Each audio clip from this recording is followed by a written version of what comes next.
क्या आपको लगता है कि आपका इंटरनेट ऊपर आसमान में उड़ रहे सैटेलाइट से चल रहा है?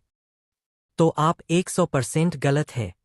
सच तो ये है कि पूरी दुनिया का 99% इंटरनेट समंदर की हजारों फीट गहराइयों में बिछी इन सबमरीन केबल्स के भरोसे चल रहा है।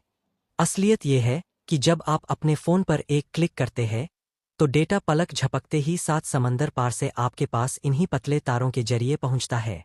लेकिन क्या आपने कभी सोचा है कि ये केबल्स दिखती कैसी है? ये केबल्स बाहर से तो किसी मोटे लोहे के पाइप जैसी लगती है, लेकिन इनके बिल्कुल बीच में होता है पतले ग्लास फाइबर्स, जिन्हें ऑप्टिकल फाइबर कहा जाता है। इसमें डेटा बिजली की नहीं, बल्कि रोशनी की रफ्तार से लेजर के जरिए दौड़ता है।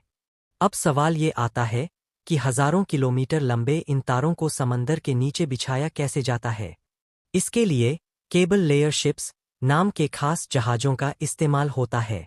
ये जहाज महीनों तक समंदर में रहते हैं और धीरे धीरे केबल को समंदर के तल पर बिछाते जाते हैं। कहीं कहीं तो रोबोट्स की मदद से समंदर की जमीन को खोदकर केबल को अंदर दबाया जाता है, ताकि मछलियां या लहरें इसे नुकसान न पहुंचाए। पर असली खतरा तो अब शुरू होता है।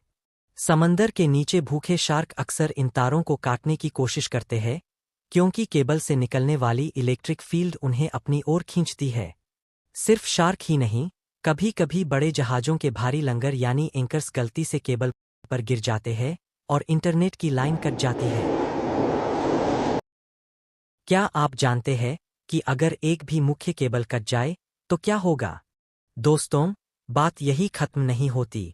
क्या आपने कभी सोचा है कि अगर समुद्र की इतनी गहराई में ये केबल खराब हो जाए या टूट जाए, तो इसे ठीक कैसे किया जाता है?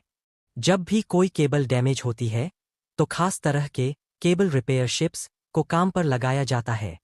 ये जहाज समुद्र के तल से उस भारी केबल को हुक की मदद से ऊपर खींचते हैं और फिर एक्सपर्ट इंजीनियर्स पानी के बीचों बीच उस केबल को फिर से जोड़ते हैं।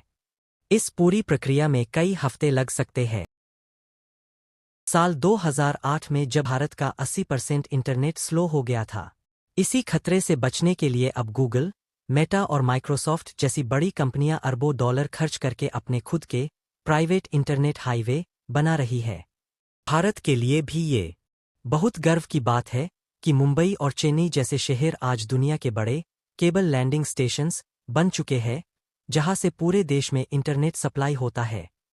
तो अगली बार जब आप YouTube पर कोई वीडियो देखें, तो याद रखिएगा कि वो वीडियो बादलों से नहीं, बल्कि समंदर की गहराइयों से होकर आप तक पहुंच रहा है।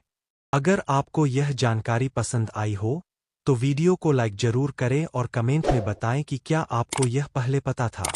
ऐसी ही और दिलचस्प जानकारियों के लिए सब्सक्राइब करें अक्रॉस द बॉर्डर्स।